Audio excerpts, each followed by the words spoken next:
الرحمن الرحیم۔ اس سے پہلے آپ طواف کا طریقہ پارٹ فرسٹ کے اندر، پھر سعی کا طریقہ پارٹ 2 کے اندر، اور مکہ کی جو بڑی بڑی زیارتیں ہیں وہ 3 ویڈیوز کے اندر آپ دیکھ چکے ہیں۔ آج ہماری چوتھی ویڈیو ہے۔ چونکہ آپ عمرہ کرنے جا رہے ہیں، آپ کو بنیادی چیزوں کا پتہ ہونا چاہیے۔ ملتزم کہاں ہے، رکن یمانی کہاں ہے، رکن عراقی کہاں ہے، رکن شمالی کہاں ہے، حتیم کدھر ہے، حجر اسود کدھر ہے، اور دروازہ کدھر ہے، ملتزم کدھر ہے۔ تو یہ ساری چیزیں آپ کے علم میں ہونی چاہیے۔ جب کہا جائے کہ ملتزم کے پاس چمٹ کر دعا کرو تو دعا قبول ہوتی ہے، تو آپ کو پتہ نہیں ملتزم کہاں ہے۔ ٹھیک ہو گیا؟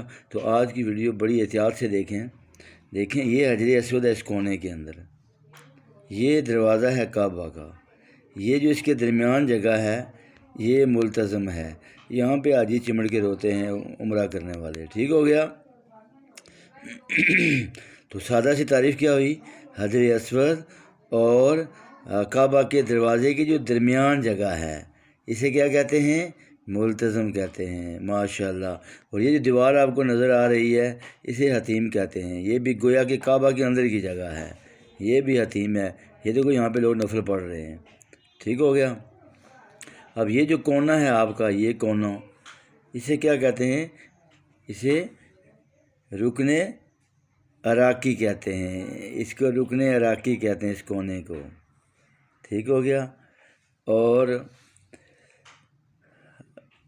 یہ جو دیوار، یہ کونے سے اس کونے تک، اس کے درمیان اس کونے تھوڑا سا یہاں پہ جو جگہ ہے نا، اسے مزاب رحمت کہتے ہیں۔ پھر آپ اس کونے سے اس کونے کی طرف آ جائیں، اس کونے سے آگے تھوڑی سی جگہ ہے یہاں پہ، اس کو رکن شامی کہتے ہیں۔ کیا کہتے ہیں؟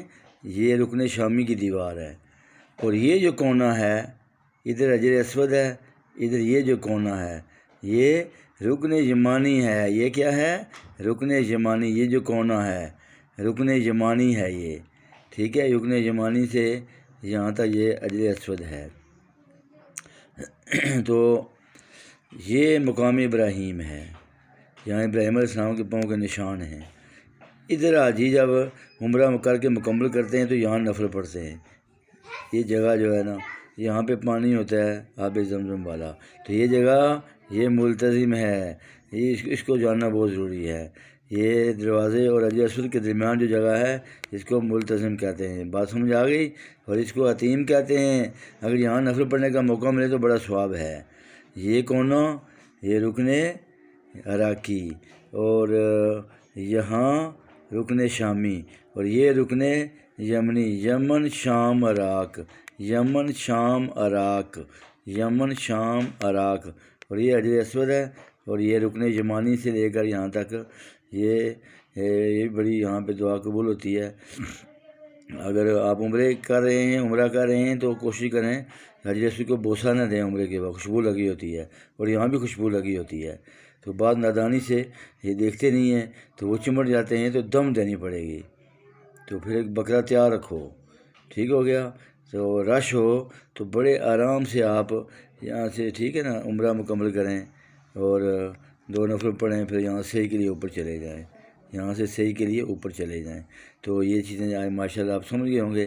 یہ جگہ ملتزم ہے، حجر اسود اور اس دروازے کے درمیان جو جگہ ہے۔ اوکے، فی امان اللہ۔ السلام علیکم ورحمۃ اللہ وبرکاتہ۔